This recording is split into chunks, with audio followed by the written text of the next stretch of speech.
Good morning sir. Thank you very much. ആ പൂട്ടിക്കോ. ഒരാഴ്ചത്തേക്ക് എന്നെ വിട്ടിട്ടേക്കണേ. ബുദ്ധിമാൻ. അപ്പൊ വാടകയില്ലാതെ താമസിക്കാമെന്ന് കരുതിയല്ലേ? അയ്യോ സാർ എന്നെ തെറ്റിദ്ധരിക്കരുത്. ഞാൻ മനെ വാടക തരാം. എന്നെ ഇവിടുന്ന് പുറത്തു വിടാതിരുന്നാൽ ഞാൻ മനെ കൈക്കൂലിയും തരാം. ഞാൻ ഇവിടെ മനസ്സമാനോട്ടൊന്ന് കിടന്നോട്ടെ. സാർ നോർമൽ അല്ലെന്ന് തോന്നുന്നു.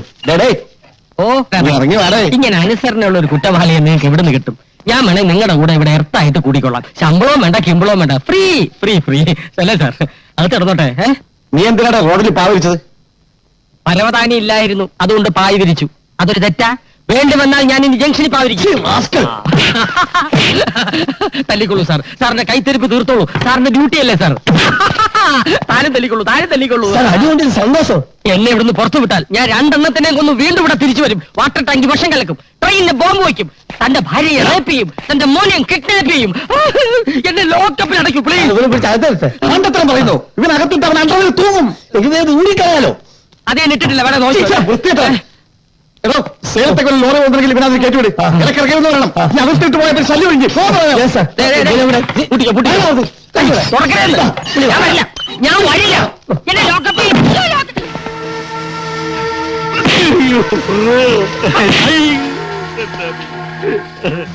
എനിക്കറിയില്ലെന്ന് പറഞ്ഞ സത്യമാ.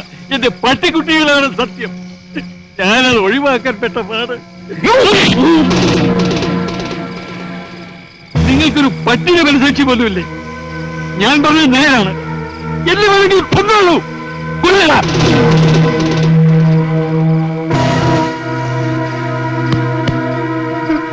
സാധാരണ ഞങ്ങൾ അങ്ങോട്ട് വന്ന് വെക്കുന്നതാണ്, പക്ഷെ നിങ്ങൾ ഇങ്ങോട്ട് വന്നു. സന്തോഷം. കൂടുതൽ ആവേശം കാണിക്കാതനിയാ. എന്താ നിങ്ങൾക്ക് വേണ്ടത്? നിനക്ക് ഞാൻ 2 ദിവസത്തെ സാവകാശം തരും. അതിനുള്ളിൽ ഓമനക്കുട്ടനെ എനിക്ക് കിട്ടിയിരിക്കണം. കൂടുതൽ ആലോചിച്ച സമയം കളയണ്ട. അച്ഛന്റെയും മനുജന്റെയും ജീവൻ അതുവരെ എന്റെ കയ്യിലായിരിക്കും. ചെല്ലേ നടക്കണോട്ടോ.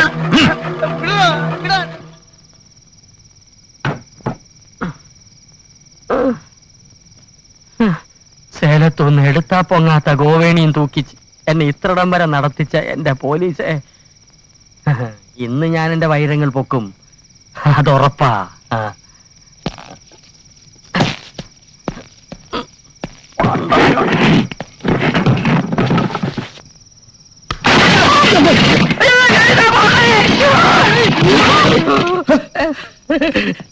നമസ്കാരം. ഇല്ലാത്തോണ്ട് ഒടിഞ്ഞില്ല.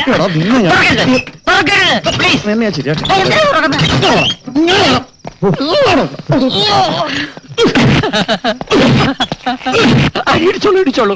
എന്തൊക്കെയായാലും ഞാൻ ഇവിടുന്ന് പോകുന്ന പ്രശ്നമില്ല. സാർ, ഞാൻ നേരത്തെ പറയല്ലേ ഇയാൾക്ക് നല്ല സുഖം വട്ടാണെന്ന്. ഇതെത്രയോ? 13. ഇതെത്ര?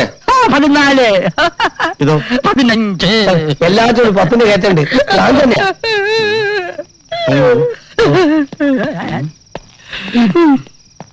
കുറച്ചേരത്തേക്ക് ഭ്രാന്തനാവാം. വൈരങ്ങൾ ഇപ്പൊ തന്നെ അടിച്ചു മാറ്റണം. ഇതാണ് പറ്റിയ സന്ദർഭം. ആ ഭ്രാന്തന്മാര് സംസാരിച്ചേച്ച് വരട്ടെ. പ്രൊസീജിയർ നോക്കണ്ടേ സാർ? ഇവിടെ കോടതിയിൽ ഹാജരാക്കിയ സർക്കാർ മെന്റൽ ഹോസ്പിറ്റലാക്കും. അവിടെ കിടന്ന ഭ്രാന്ത് കൂടുതലേ ഉള്ളൂ. ഒരു ചെറുപ്പക്കാരനല്ലേ.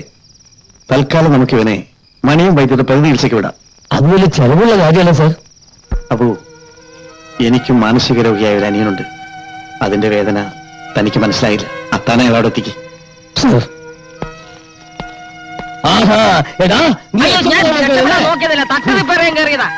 തൽക്കാലം നീ അവിടെ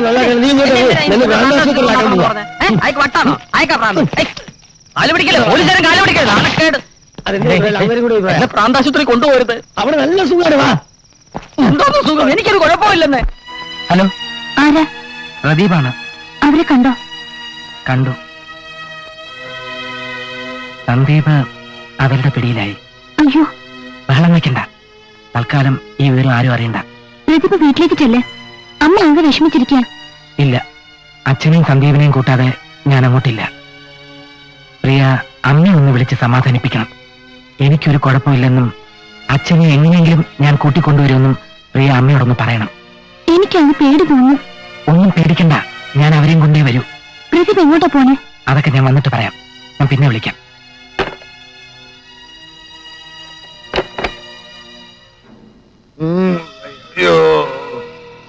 അയ്യോ എന്റെ മേനോ ചേട്ടാ, നമുക്ക് ഈ ഗതി വന്നല്ലോ. എടോ, എടോ നമ്പ്യാരെ, താനാണോ ഇതിലൊക്കെ കാരണക്കാരൻ? കണ്ട കള്ളക്കടത്തുകാരോട് അതും ഇതൊക്കെ മേടിച്ചിട്ട് ഇപ്പൊ ഞാനും കുടുങ്ങിയില്ലേ? 5 ലക്ഷം രൂപ എന്ന് കേട്ടപ്പോഴേ താൻ തനിയെ കയറി തൂങ്ങിയതല്ലേ, അനുഭവിച്ചോ? ആ പോണോ പരട്ട നമ്പ്യാരെ. ചവിട്ടത്തോളം ഞാൻ നാവ് നോക്കി ചവിട്ടത്തോളം കേട്ടോ. ചവിട്ടിപ്പോയി എല്ലാം കൂടി ഞാൻ ചവിട്ടി പൊടിച്ചേ. ചവിട്ടിയാൽ നട്ടല് ചവിട്ടി ഒടിച്ച് മുഖം നിരത്തിട്ട് ഇങ്ങനെ ഒരയ്ക്കും. ഓഹോ, എന്നാ നിന്റെ തല ഞാൻ മുട്ടയടിച്ച് അവന്റെ തല പോലെ ആക്കി നിലത്തെ തുരുട്ടി വച്ചുകൊടി ഞാൻ കളിക്കാം.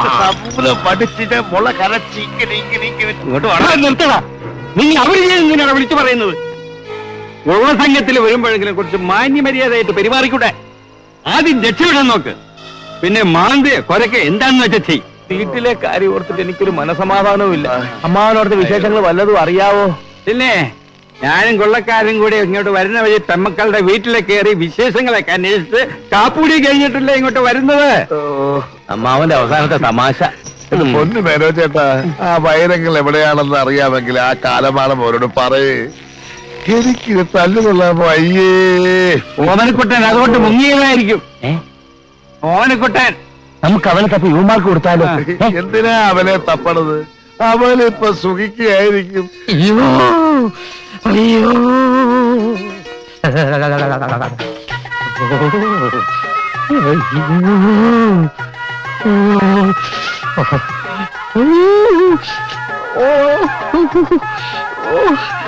വൈദ്യരെ, മനുഷ്യ സ്നേഹമില്ലാത്ത മണിയം വൈദ്യരെ, എന്നെ ഒന്ന് മാന്തി പുറത്തെടുക്ക്.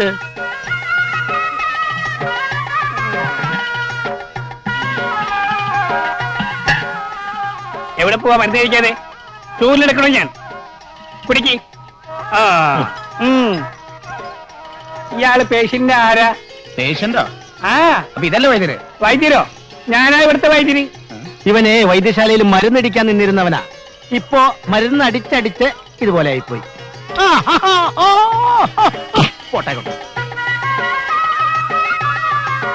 ആ, ഇതാണ് പെലെ. പെലയോ? കേട്ടിട്ടില്ലേ? ഫുട്ബോൾ രാജാവ് പെലെ. ഇപ്പൊ ഗോൾ പോസ്റ്റിൽ തലയിടിച്ച് ഇതുപോലെ ആയിപ്പോയി. പെലെ ആയില്ല. വാ. എടാ കഷായ പണ്ടാരമേ, കുഴിച്ചിട്ട് വെള്ളമൊഴിക്കാൻ ഞാനെന്താണോ തെങ്ങിൻ തയ്യാണോ? ഇതാണ് ശിരോവസ്തി. തല എസ് ചെയ്ത പേഷ്യന്റാ. സ്ഥാനം തെറ്റി അസ്ഥാനത്ത് മർദ്ദനമേറ്റതാ. ഇപ്പൊ മുഴുവൻ ഭ്രാന്താ. ഭ്രാന്തിന്റെ തന്തയ്ക്കാടാ. എന്റെ കൈയും കാലും മണ്ണിന്റെ അടിയിലായി നിന്റെ ഭാഗ്യം. ഞാൻ നിന്റെ കാല് പിടിച്ച് പറഞ്ഞല്ലടാ തെണ്ടി, എനിക്കൊരു കുഴപ്പവും ഇല്ലെന്ന്. മോനെ ഓമനക്കുട്ട, ഇപ്പൊ നിന്റെ തല പുറത്തുണ്ട്, ഞങ്ങളെയൊക്കെ കാണാം. ഇത് ശിരോവസ്തി. പോടാ, ഇനി നിന്റെ കാല് പുറത്താകും. ഞങ്ങളെ ഒന്നും കാണാൻ പറ്റൂല. അത് കാലോ അസ്ഥി. പുറത്തെടുക്കണോ? ആട്ടെ, താങ്കൾ എന്തിനാണാവോ വന്നത്? ഞാൻ സ്റ്റേറ്റ്സിൽ നിന്ന് വന്നിട്ട് ഒരാഴ്ച. ആ. അവിടെ ആയുർവേദത്തിനും പ്രകൃതി ചികിത്സയ്ക്കും നല്ല ഹോപ്പാ. അതുകൊണ്ട് ഞാൻ വൈദ്യരെ അങ്ങോട്ട് കൊണ്ടുപോകാൻ വന്ന. സന്തോഷം. അമേരിക്ക എങ്ങനെയെങ്കിലും ഒന്ന് രക്ഷിക്കണം പ്ലീസ്. ഇന്ത്യൻ പ്രധാനമന്ത്രിയുടെ വീട്ടിൽ നിന്ന് അത്തയം കഴിച്ചിട്ട് നമുക്ക് ഒരുമിച്ച് തുടങ്ങാം. മനസ്സിലായില്ല. മനസ്സിലായില്ല? ഞാനാണ് അമേരിക്കൻ പ്രസിഡന്റ്. ഇപ്പൊ മനസ്സിലായി. അതെ. അപ്പോ പ്രസിഡന്റിന്റെ വീട്ടിൽ നിന്ന് ആരും വന്നിട്ടില്ല? ഇല്ല. ഒറ്റയ്ക്ക് തനിക്ക് ഇങ്ങോട്ട് ഓടിപ്പോരുമായിരുന്നല്ലേ? ആ. ആ, തൽക്കാലം പന്നിയുടെ വീട്ടിലെ ഭക്ഷണം അവിടെ തന്നെ ഇരിക്കട്ടെ.